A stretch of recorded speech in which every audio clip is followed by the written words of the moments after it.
Good evening. As Peter said, my name is and I serve as the Youth Provost for Inclusion here at Dr. University. I would like to welcome all of you and thank you for joining us this evening to the Christ College Symposium and Speaker Series event. My duties are powers, peacemaking, protest, and progress. Tonight's event is being sponsored in large part by Christ College, the Honors College, but I would also like to recognize and thank additional partners who helped to make this event happen. First, I'd like to thank Mr. John Pratt from Greensburg High School in Southeast Indiana, John Gbowee, a Rockwell undergraduate, and his connection and outreach was instrumental in getting this Gbowee to campus, and we thank him kindly for his encouragement and support.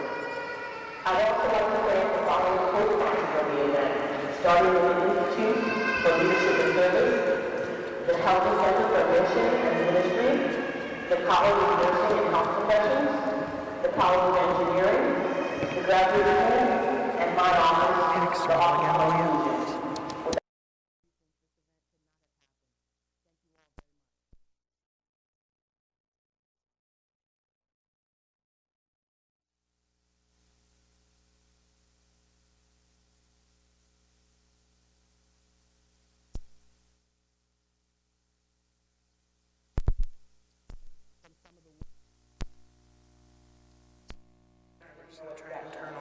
Why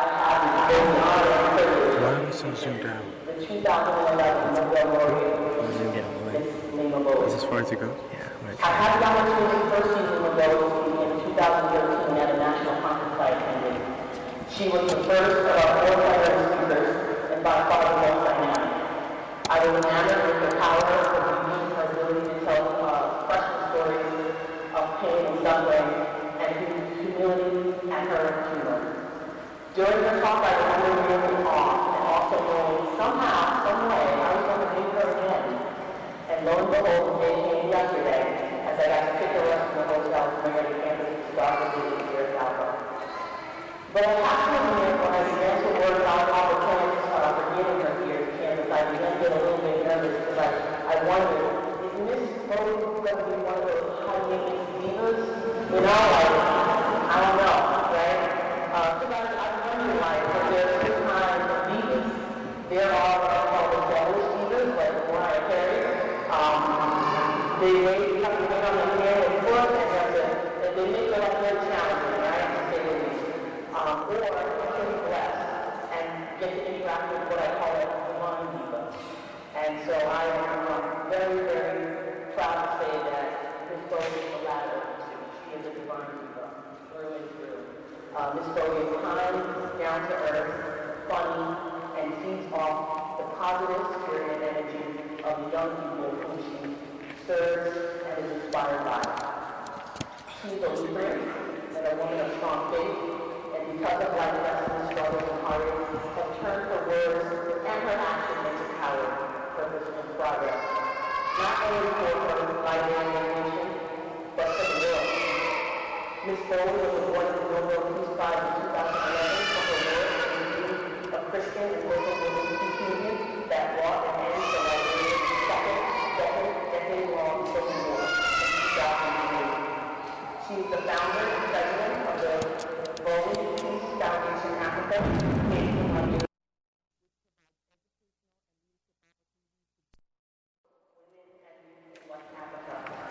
Her book, Mighty Be Our Powers, chronicles how her faith motivated her to continue to fight for justice, and her earlier work is the subject of Tribeca Film Festival's 2008 Best Documentary, Prairie the Devil After Hell. In some of the most difficult moments of the Civil War in Liberia, Miss Gbowee experienced the power of prayer after leading a reconciliation effort to eventually end her country's Civil War. In 1993, it was a dream that led the peace activist to call a gathering of women that eventually formed the Christian Women's Peace Initiative. The women prayed and fasted for the end of the violence until the country reached a ceasefire. Miss Gbowee is a wife and a mother of 6 who divides her time between the country text them back over. Okay, try turning it to external. Church in Ghana and a Lutheran church in Liberia. There isn't much more to say about Miss Gbowee, other than we are blessed to have her here among us to share her wisdom and passion for social justice. So without further ado, please help me in giving her our warmest welcome. 2011 Nobel laureate, Ms. Leymah Gbowee.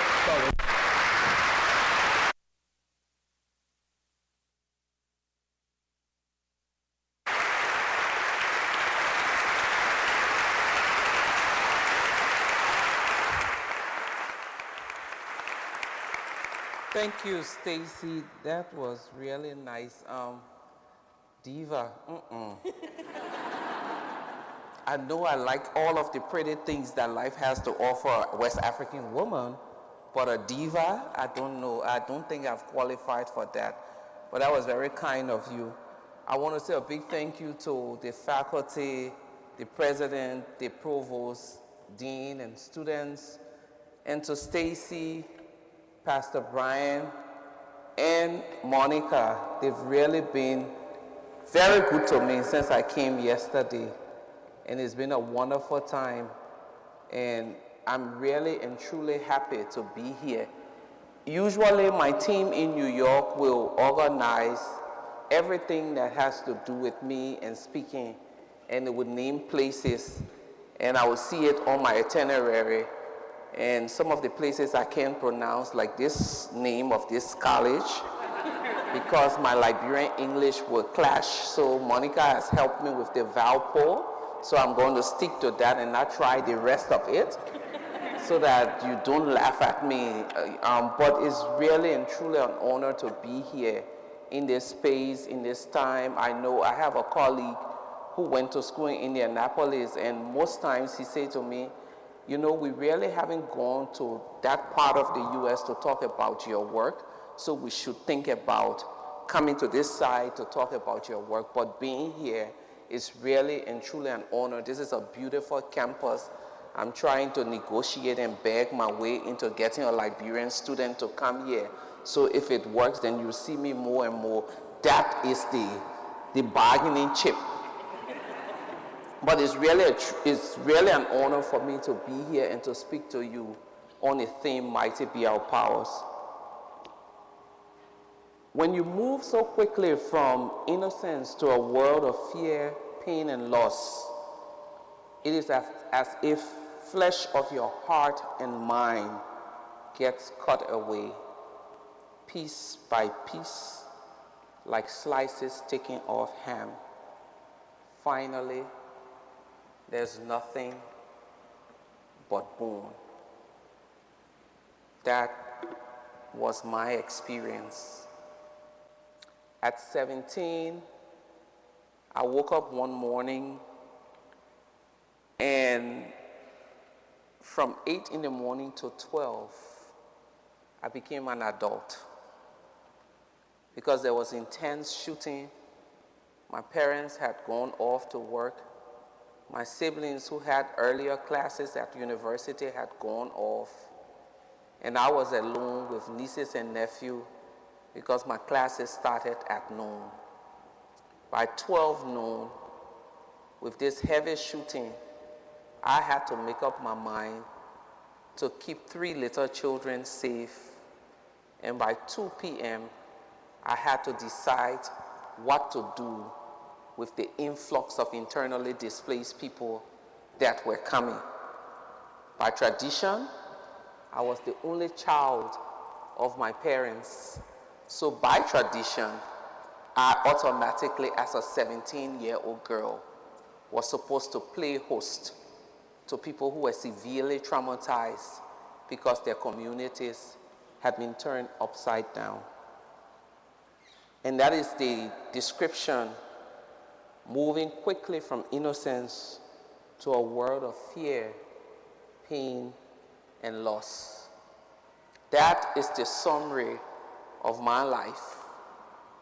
Liberia as a nation came from a place of war, but a place where the Economist magazine described it as a country that had become a failed state, where neighbors had succeeded in eating each other's dogs, and people live on snails and other creatures that crawl. A whole generation of young men had no idea of who they were without a gun. Several generations of women were wounded, had been raped, seen their daughters and mothers raped and their children killed. Neighbors who used to live together in peace, regardless of religious differences, turned against one another. Young people lost hope. Old people lost everything they had painstakingly earned during the period of their lives. And so it happened for several years. As a people, we succeeded in killing almost 10% of our population, sending 500,000 into refugee camps, 1 million internally displaced, millions of dollars worth of infrastructure destruction. Until today, many parts that young people do not know how to switch on a light, to flush a commode, or what a fridge is supposed to do. We came from that place of being a nation that was on the move and on the rise to great things, to a nation that became devastated by war and by conflict. My experience as a young girl growing up was one that I had been socialized and taught that God was the one who would answer all of your questions and all of your prayers. Every December 31st, we gathered at the St. Peter's Lutheran Church, and each of us were given a white sheet of paper to write our hopes, dreams, and aspirations for the new year. And we'll write them down on that plain sheet of paper. A drum will be placed in the middle of the courtyard of the church, and everyone will come and put it in there. A prayer will be said, fire will be lit on the papers in there, and the smoke I would watch as a young child as it curled up to heaven. And for me, in those moments, God was receiving my prayer request. And every year, by January, I begin to see some of those things that are written come to pass. But this year, when the war had come, nothing was coming to pass. In my grief, in my anger, in my bitterness, I turned away from God. In my grief, in my anger, in my bitterness, I lost hope in the sense of community. In my grief, in my anger, in my bitterness, I made a lot of mistakes. Eventually, my life brought me to a place where I had to encounter women who had been abused by war. And these women had so much faith in their own ability to change a nation that had been thrown upside down as a result of war. These women were like, we are the ones who will change our community. We are the ones who will make a difference in our community. And I will look at them with my nose turned upside down and say, what change can you make? You've been raped, you've been abused, parts of your bodies have been cut off. What can you do? And these same women were the ones who patiently brought me to the place of understanding that you have power. You can change things regardless of your situation. One thing led to another. And I remember one day, we were just going on doing our work and working and doing stuff, just going about our normal business. And my boss asked me to go to a community. I went to this community to work. And what I saw there really made me sad. The abuse and exploitation of women as a result of the war. I came back thinking and questioning, what is it that I can do? And the opportunity presented itself for me to work with women who were wives of ex-soldiers, women who were wives of men who had been killed, just that entire group. And working with those women, I recognized that even in the midst of victimization, there was this huge sense of power. There was this huge sense of we can make a difference, similar to what the other women had told me. Eventually, these same women came to me and said, you know what? Let's do something. Let's start a movement to end the war. And I said, okay, I've read King, I've read Gandhi, I can help you, I will just write. I will write everything you ask me to do.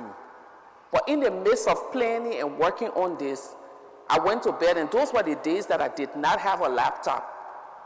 And lying on the floor, I had this dream that just this voice is telling me, bring the women together to pray for peace.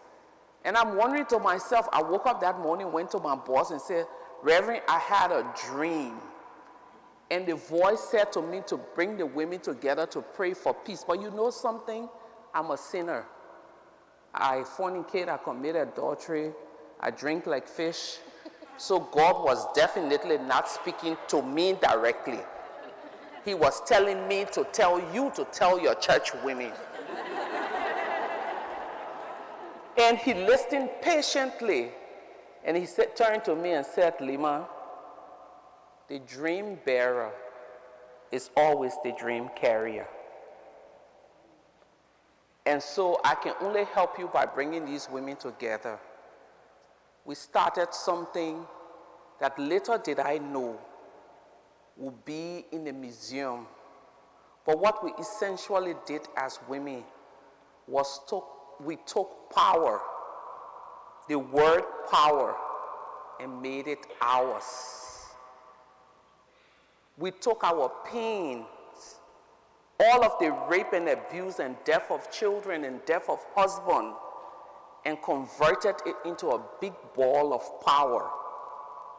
Not a power to destroy, but a power to do good. So when we started, we used to wake up every morning and sit on this field and just sit and hang out, protesting. Eventually, I told myself I want to get to know these women, all 2,500 of them. I want to know their stories. I want to know their drive. I want to know what is it that has brought them to this place. And the turning point for me was sitting by an old lady who always beat me to being the first every morning. Every morning I left my house at 5 a.m. and said I would be there first, and got there and she's sitting and praying. So one morning I sat next to her and asked her, why are you here? You're always cold. You don't have shoes. Her wrap was all torn. And she looked at me and smiled and said to me, do you have sons? And I said, yes, 2. She said, I had 2 sons. I lost one during the first war, and I lost the second one recently. When I heard that the women had gathered together to pray for peace and to work for peace, I came. I know I have nothing, but I'm here to ensure that you do not lose your 2 sons. And eventually I got to meet one woman after the other who you would think had no stake, no political stake in anything that is happening in this country. They've been abused, misused, they've lost everything. Why would they want peace to come? They should not care. War should continue because they've lost everything. But each and every one of those women took that thing that hurt them, took that thing that gave them so much grief, and turned it into a big ball of power. And you will never know that these women, when we were out protesting, and I'm leading the group, you would never know that there was any pain. It was just charging for peace and charging for peace. Because we knew that together, with all of our pain in this one ball, we were powerful. And no one could take that power from us. But you see, one of the things that a lot of people do not understand, even as we try to exploit the pains into power, we had to get to the place where the pain did not destroy us. Let's look at our world today. I'm bringing it home for you. A lot of people go with so much pain and anger at the state of different things, and sometimes you ask yourself, what is going on? And that anger has turned into something that is so toxic that is killing them. to the point that it's either at a race or a class or something. And this is driving our world apart, because the one thing that I know is that if we were not as angry and bitter at the state of our world, we could do so much good. But we can't do good because we're just angry. Sometimes I travel to different places, and some of the reaction of people that I see, I'm like, whoa. I was in Qatar, Turkey, and I'm just walking around in the airport, walking around, and these group of Americans were passing, and this guy like really just took on a lot of spit and put it in this woman's face. I froze. I couldn't scream. But it is really internalized anger that would drive a human to spit in the face of another human. Something that you've kept for so long. And yesterday, as I spoke to the students, the way I describe it, or this morning, is all of that negativity that you tend to see and not want to investigate. So over and over, it builds up. And when you begin to interact with one another, you don't interact with me as a woman, you interact with me as a possible migrant coming to steal your jobs. So that, for us as women in Liberia, we told ourselves, 14 years of anger. What has it done to us as a people? Some of those women had legitimate reasons to be angry. I'll tell you 2 stories. One day, disarmament were taking guns from the fighters. It went crazy. So I'm in my office working all of the different cell phones, and I have 25 women in the site with the ex-combatants. So I said, do whatever it takes to calm the boys. Sing for them, dance for them, marry them, do whatever. But we just need to keep them off the streets with their guns. So these women went in and were serving food. Some of them went in to where these boys who were sick were laying. And one of the older Muslim women was feeding this combatant who had bullet wounds. He looked at her and asked, where is your daughter? And she was shocked because this daughter had been killed during the war. She said she died. He said, I know. He said, how do you know? He said, I killed her. So when she came back to the office and was telling this story, the question was, okay, did you stop feeding him? Did you choke him to death? She said, no. I continue to feed him. I continue to care for him. Isn't that what peace is? Second story, we go to a village to work, and we're all charged up to do activism. And one of the mothers came to me, the women referred to me as mother, our mom, and said, our mom, I need to talk to you. I said, come on, baby, let's go and talk. She said, I have a predicament. My daughter left this country during the war and went to a refugee camp. My son was killed. It's been many years. I haven't heard from my daughter. Recently, I got a letter from her. She's married to a young pastor. They have children and they want to move back home. I asked her to send me pictures, and she sent me pictures. Her husband is the killer of my son. I remember him. What do I do?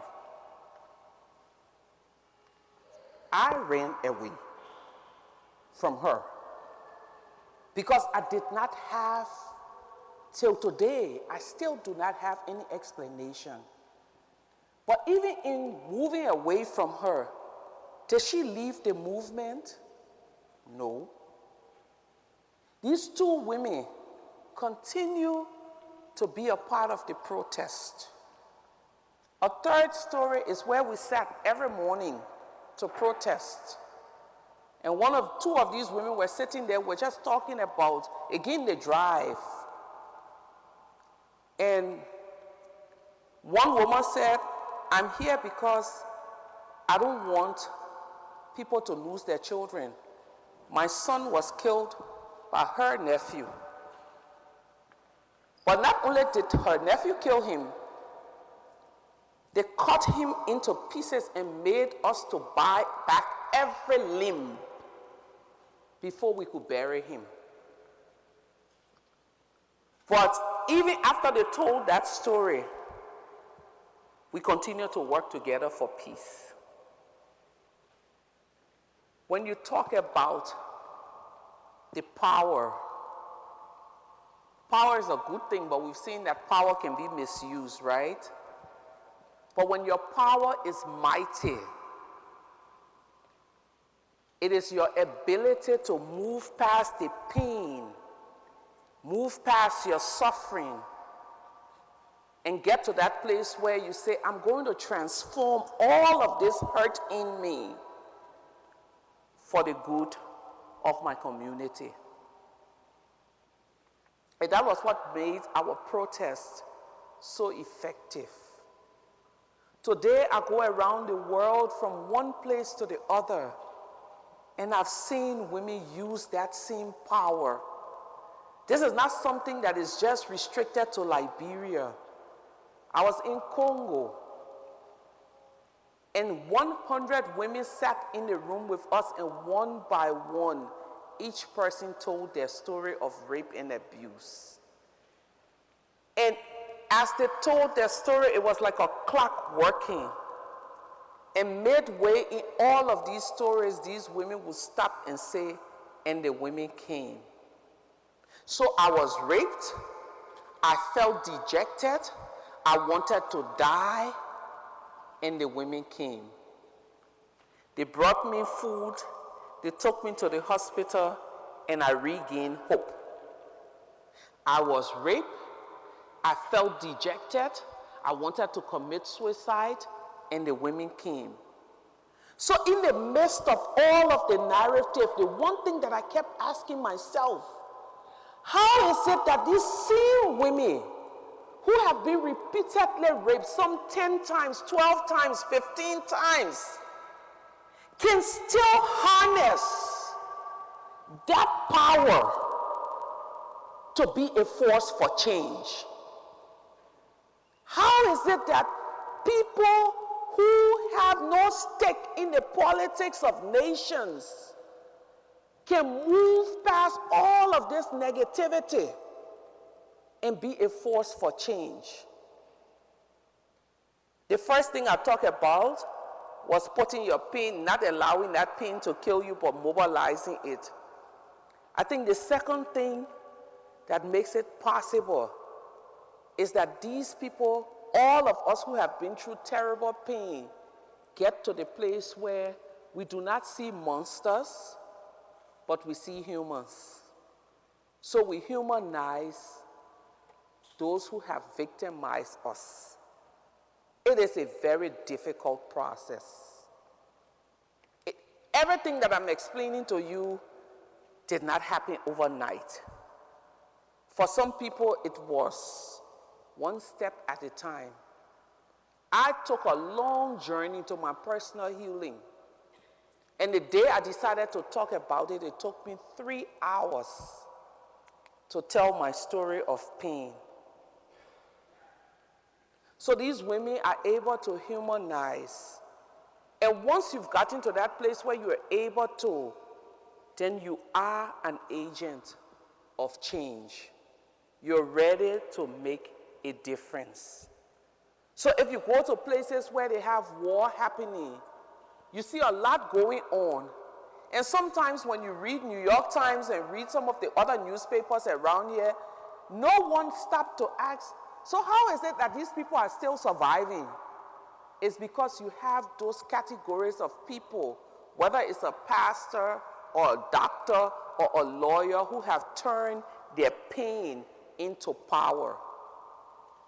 In the Central African Republic, there is one Catholic priest who is using his church to hide Muslims that are affected by the conflict. So what he does is he keeps them in a hidden room, and then he finds cars with priests, and he hides these people to drive them off to safety. His story is not one of having been impacted. He's lost some family members at the hands of some of the Muslim militants, but he has decided, I am going to do this. Why is this necessary in the world that we live in? Why is it important for us today to transform our pain into a huge ball of power? In our world today, we have 69 countries that are at war, 748 militia groups. In the month of October, last Saturday alone, 150 people were beheaded by ISIS in Iraq. One day.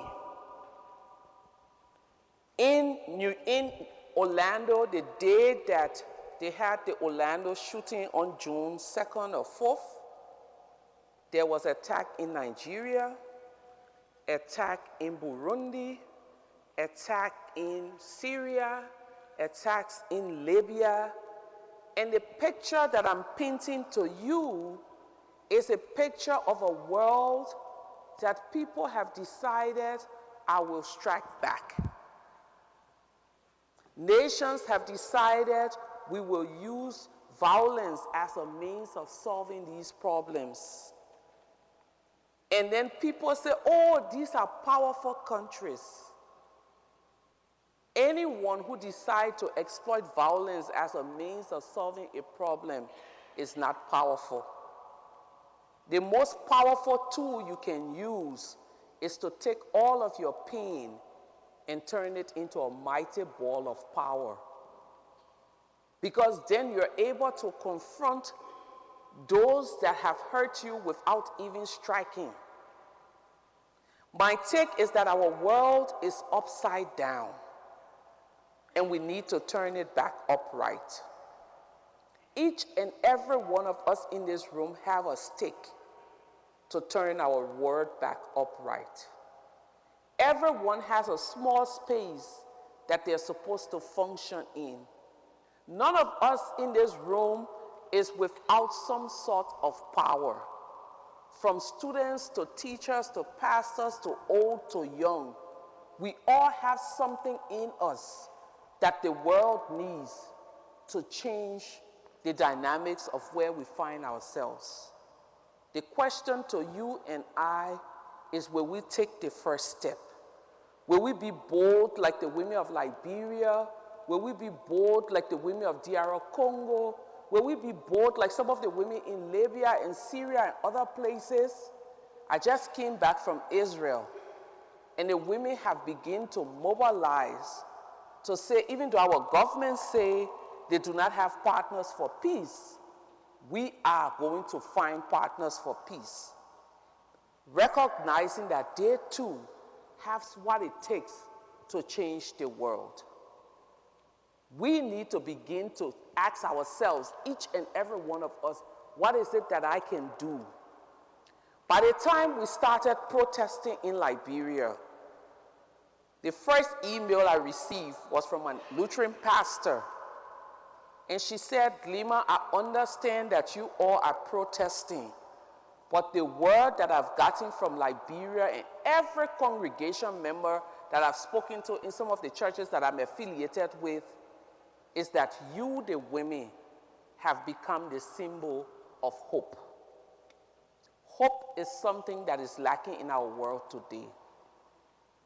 How many of us want to take all of those things? Is it the politics of our time? Is it the lack of jobs and opportunities? Is it the bleak future that we see and turn it into something positive? that we can now become symbols of hope.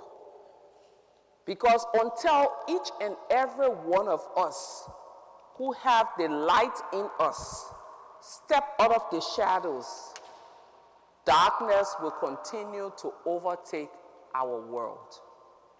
Militarism will continue to overtake our world.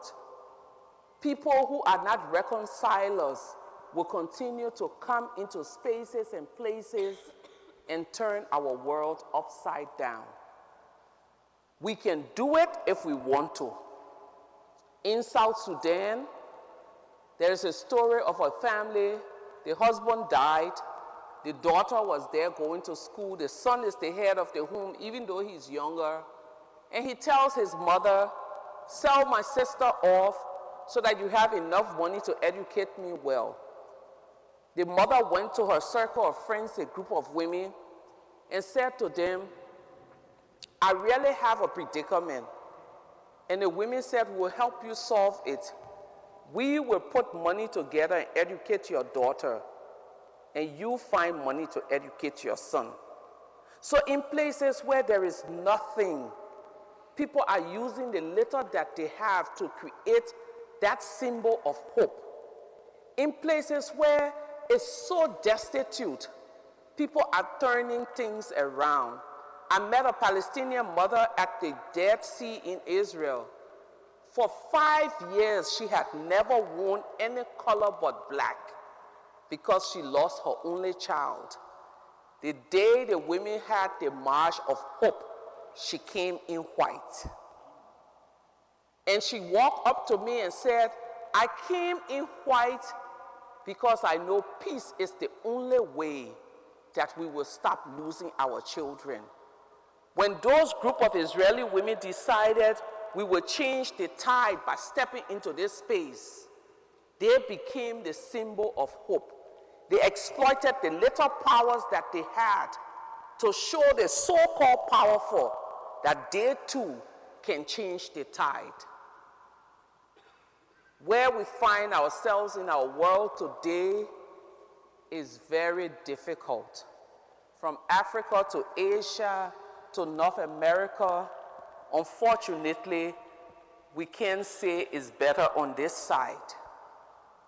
The need for hope, the need for power that is not militaristic, the need for power that is not divisive, the need for power that is not discriminatory, the need for power that doesn't see black, white, orange, and green, the need for power that thinks about the needs of the poorest of the poor is so great in our world today.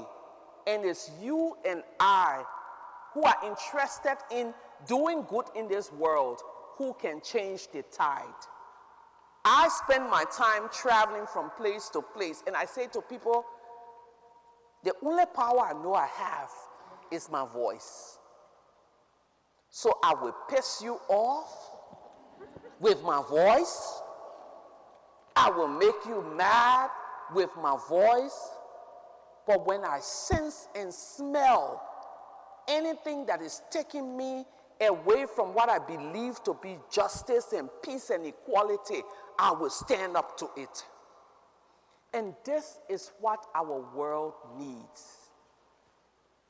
One day we went to speak at the UN, and I was invited by Chile to address the Security Council last year.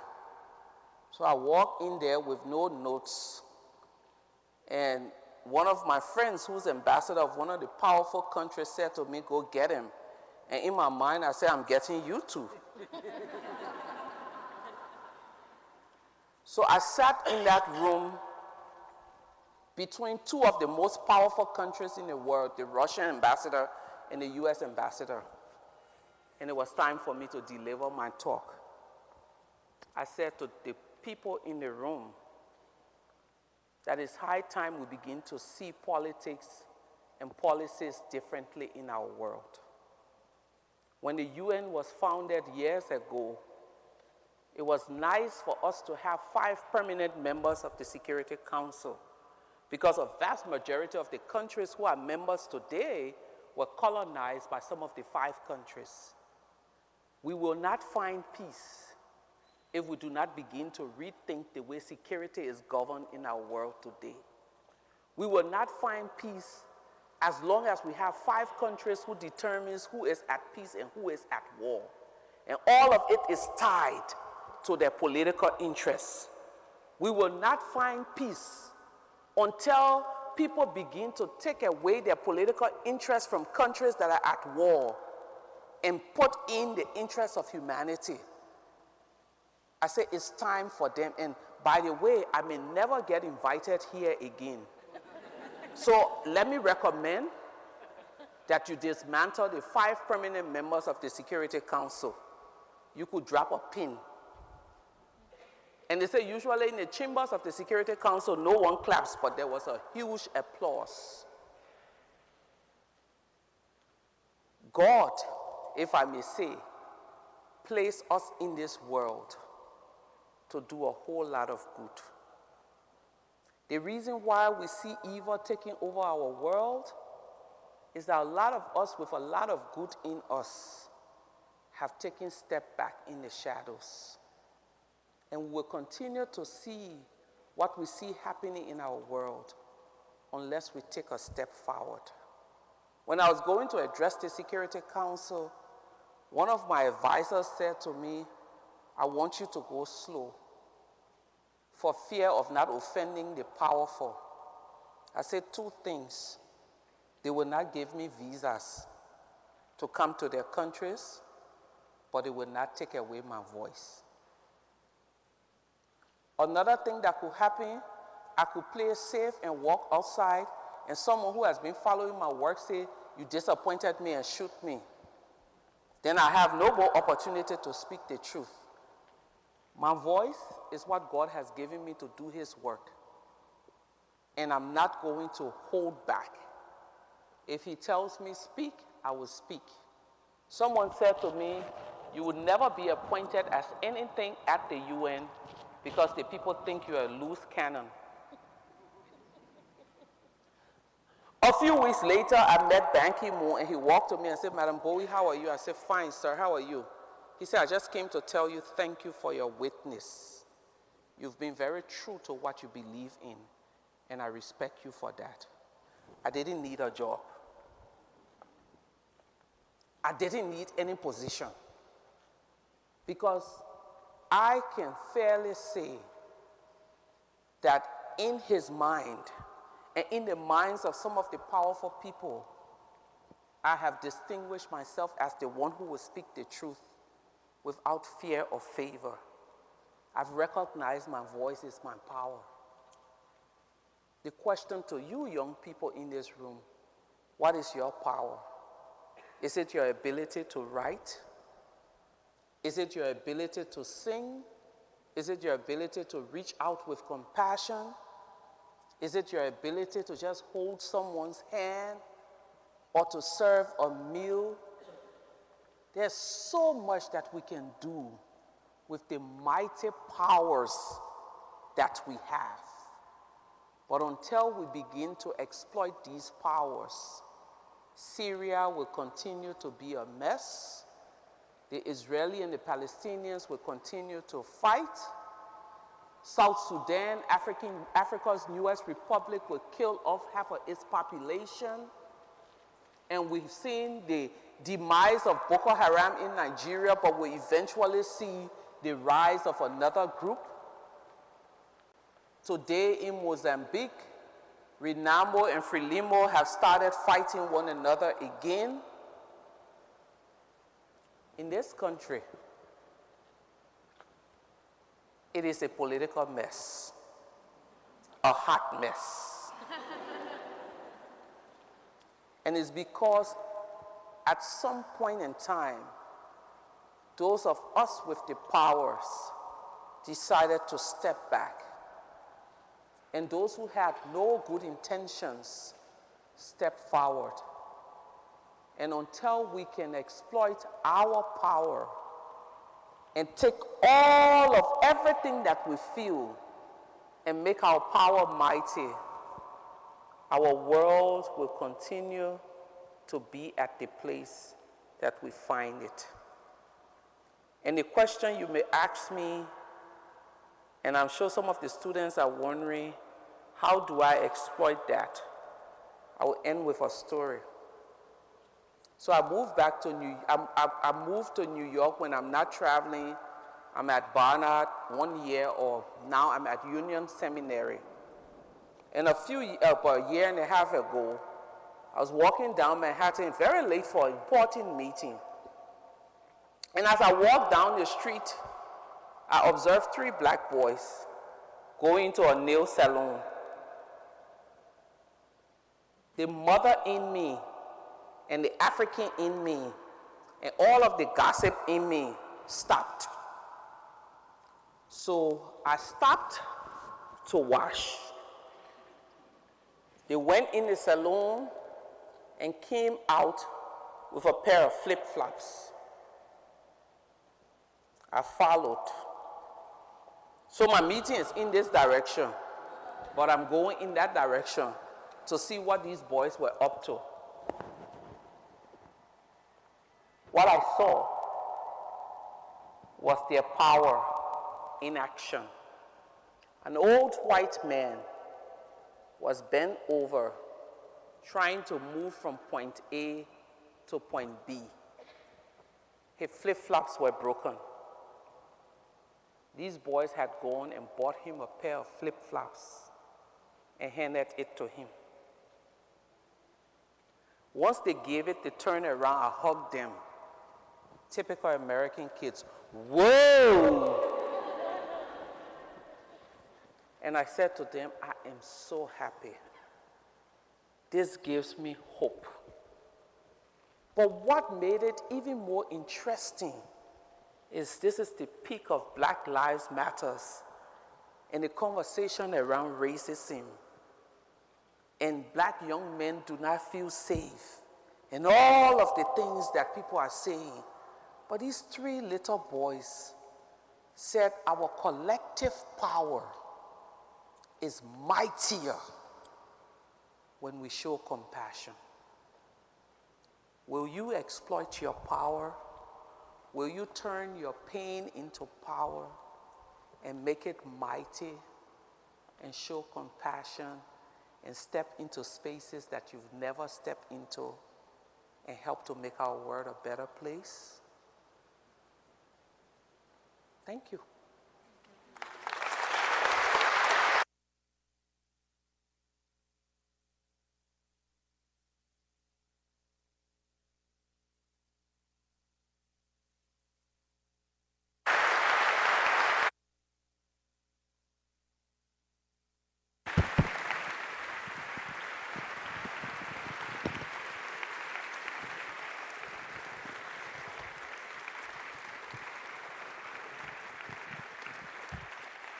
So it looks like, So it looks like we have a few minutes for questions. I know Brian has volunteered to run the mic out to the group. So if you all would just raise your hand. And actually, I'm going to come around as well with this mic, and let's see if we can cover more ground. Anyone have a question for Ms. Gbowee?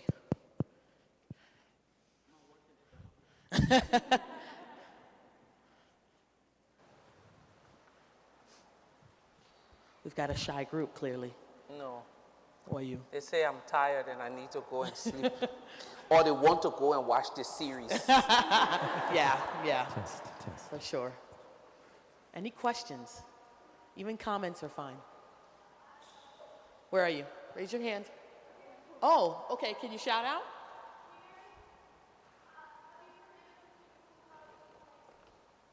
Oh yeah.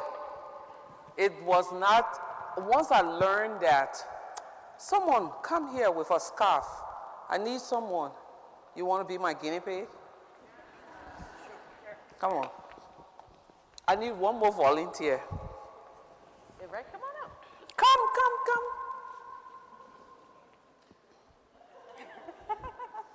Okay, come this way, Monica. Come on, young man. Hi, baby, how are you? Okay, so you're going to be tied to this woman. Okay.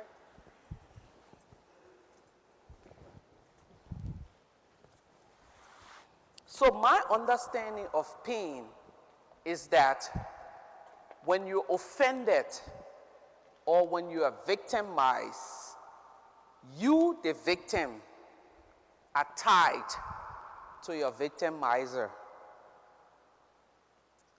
You cannot proceed or progress in life without this invisible chain wearing you down. So, those who have been victims of sexual assault and know their victims or do not know their victimizers, when you think about this person, the way you know you are tied to them is that skip, your heart missing a beat. Every time their name is mentioned, there is some kind of emotions that your body go through. And in very intense cases, people cannot progress because they're waiting for that moment when I confront them or I do this. So you're just at that place, you're stuck, you're tied with this person. And what I usually say to people, especially women who have gone through a lot, is that you need to make up your mind to let go. Because you're not going to be well, you can't progress. And if you say, I want to be an activist, you can't be effective because you cannot give what you don't have. You want to give peace to the world, but you are not in peace. Let me make it light so that people understand.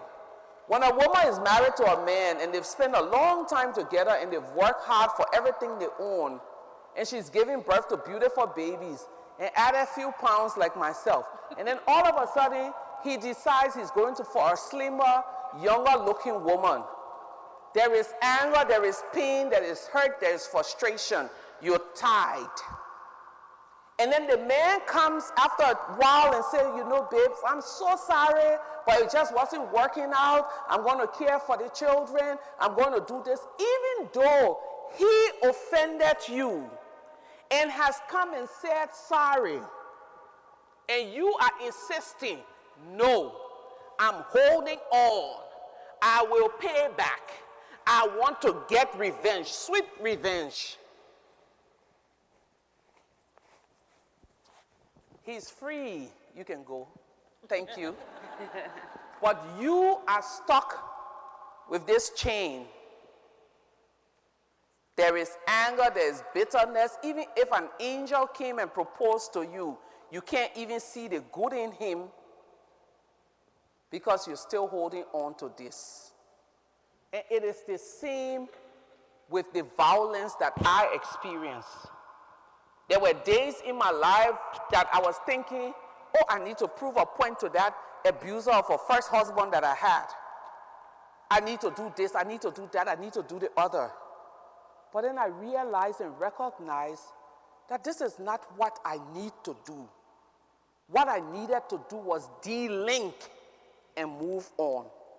So even though he did not recognize and come back to say, I've hurt you, I've done this, I went to him and said, you hurt me, but I came to tell you I forgive you.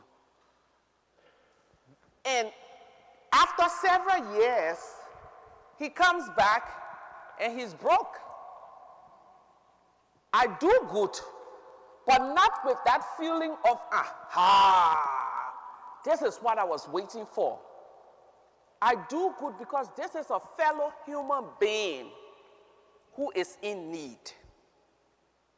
If I had done, thank you, Monica. If I had done, I'm still bitter at the ex-combatants, I'm still bitter at this, I'm still bitter at that, I don't think I would be standing here. Because I would be thinking about how I can deal with these boys. In Monrovia, when I go to shop, I have to hide. Because the ex-combatants, the one who took everything from us, will come to beg for money.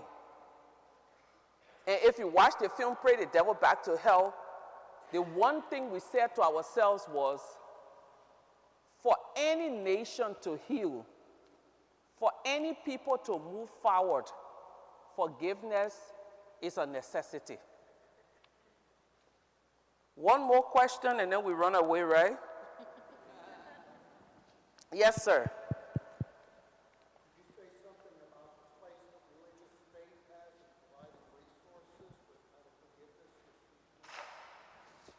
His question was the place of religious faith in providing forgiveness. Well, the way I see it, first thing first, when we had our war in Liberia, it became very important for us not to position the war as a religious war. Because a lot of our ethnic groups, I have cousins that are Muslims. I have relatives who have Muslim fathers, but all Christian children. My uncle is a Muslim, and if you go in his house, the first thing you see is a big picture of Jesus on the wall. And my mother will always ask him, so why do we have Jesus here? And he said, maybe, just maybe, he will help me get to heaven if my faith doesn't help me. And that's the joke that they have. You know, but so we did not want to position that. So what the faith did for Liberia, the faith community, was that whenever the conflict got to a place where people were beginning to exploit Christianity and Islam as a means of bringing more division, the religious leaders came together and had conversations and dialogues in different communities, in their churches and in their mosques. So we had a very efficient and powerful interreligious council alongside the work that the women did. Today, when I was speaking to the students, one of the things that someone asked was the role of faith, how the faith interplay in the work that we did, or the divisions, or the... I said, one of the things that, the major thing that we did was never look at the division, the things that divided us. We reinforced the things that drew us together more. So we were women, we were mothers, we were women of faith, regardless of what faith background you came from. Because today in our world, the reason why we tend to have a lot of the problems that we have is if I walk in this room and I'm looking on this line and someone asks me to describe what I see on this line, the first thing that will come to my head is that, oh, on this line are black and white girls. Why can't they just be girls? So we tend to really go far away from the similarities. And I think the more we reinforce the things that draw us together. So if I came and stood by her and someone took my picture with her, if you gave that picture to anyone, the first thing they would say, oh yes, Madam Gbowee was standing next to a Muslim woman. True or false? Why can't it just be she was standing next to a very pretty girl? You know, so we need to begin to see life like that, because then it draws us closer together rather than driving us apart. One of my experience of coming, and this is my last thing I will tell you all, shut up and run away, was coming to the US and going through DC airport. At the airport, I was dressed like this, but then I had a baby on my back. And the Homeland Security lady, I was smiling because the feminist in me, every time I see a woman, I'm just happy. And she had plans for me. So I'm standing there with a big smile on my face at 6 in the morning, and then I hand my passport and hand my baby's passport. And she says to me, where are you coming from? I said, Ghana. So how is it that you have a Liberian passport and your daughter has a US passport? So I tried to explain. Okay, so are you here to pop out another baby? You know, the smile left me. And I just stood there. I did not say a word. Not because my voice had failed me, But because I was waiting to see her reaction, once she slid my passport in the computer, then my data will pull up. And right after she abused me, she slayed my passport and looked and went, "Oh, I'm so sorry, ma'am. I sincerely apologize. I am so sorry." And I have a look that I gave my children.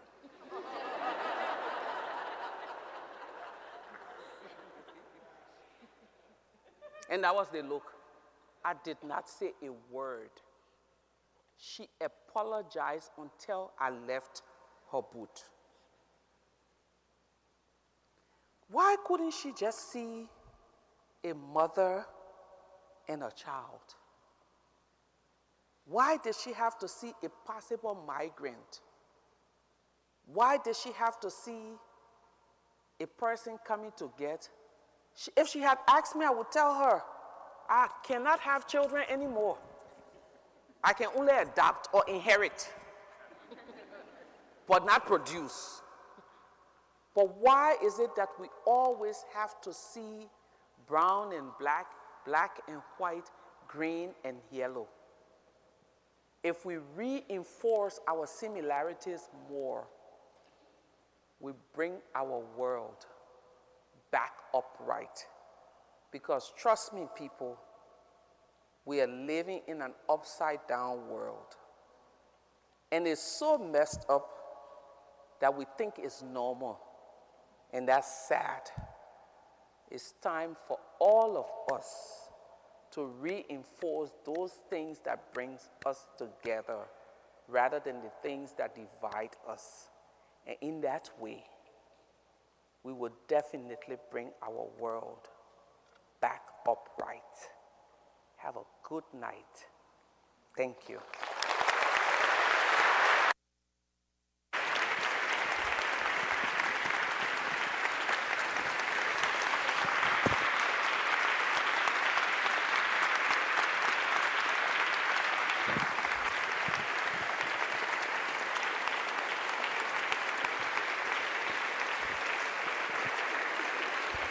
Thank you all.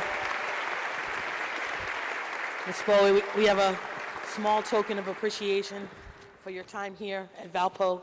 Appreciate it so much. Thank you, Stacey. Yes, you're welcome. Thank you.